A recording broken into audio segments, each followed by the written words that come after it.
টানা বৃষ্টির দাপট কিছুটা কমেছিল গত দুদিনে, কিন্তু রবিবার থেকে ফের বৃষ্টি শুরু হয়েছে শহর কলকাতা সহ পার্শ্ববর্তী এলাকায়।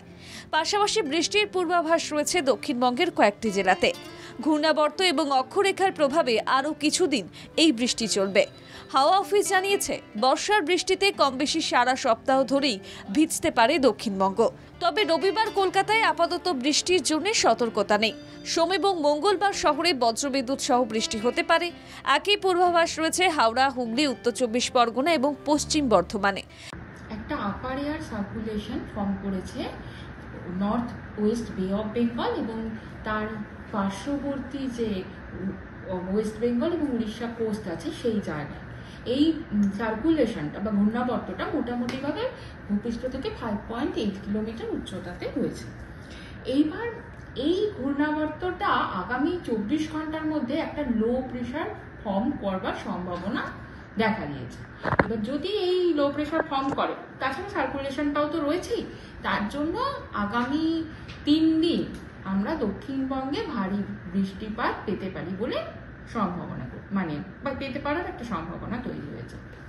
এবার 13ই জুলাই আজকে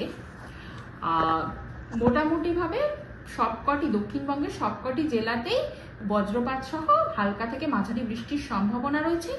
এর সঙ্গে ভারী বৃষ্টির সম্ভাবনা রয়েছে দক্ষিণ চব্বিশ পরগনা ও পূর্ব মেদিনীপুর জেলাতে। এছাড়াও সোমবার দক্ষিণ চব্বিশ পরগনা, পূর্ব মেদিনীপুর, পশ্চিম মেদিনীপুর, ঝাড়গ্রাম, পুরুলিয়া, বাঁকুড়া এবং মঙ্গলবার মুর্শিদাবাদ, নদিয়া, বীরভূম এবং পূর্ব বর্ধমানে ভারী বৃষ্টিপাতের সতর্কতা জারি করা হয়েছে। রবিবার বিক্ষিপ্তভাবে বৃষ্টি হতে পারে নদিয়া, বাঁকুড়া, পুরুলিয়া, ঝাড়গ্রাম, পশ্চিম মেদিনীপুর, পূর্ব মেদিনীপুর, দক্ষিণ চব্বিশ পরগনা, হাওড়া এবং উত্তর চব্বিশ পরগনায়। মঙ্গলবারের পর থেকে আপাতত আর কোনো সতর্কতা জারি করা হয়নি।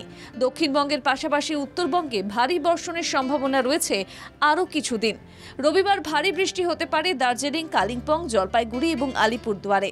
এই জেলাগুলিতে বুধবার পর্যন্ত বৃষ্টি চলবে। কোচবিহার, উত্তর দিনাজপুর, দক্ষিণ দিনাজপুর এবং মালদাতে বজ্রবিদ্যুৎ সহ বিক্ষিপ্ত বৃষ্টিপাতের সতর্কতা জারি করা হয়েছে। সোমবার কোচবিহারে এবং বুধবার উত্তর দিনাজপুরে হতে পারে ভারী বর্ষণ। রবিবার কলকাতার সর্বনিম্ন তাপমাত্রা ছিল 26.6 ডিগ্রি সেলসিয়াস, যা স্বাভাবিকের চেয়ে 0.3 ডিগ্রি কম। ব্যুরো রিপোর্ট, বাংলা জাগো।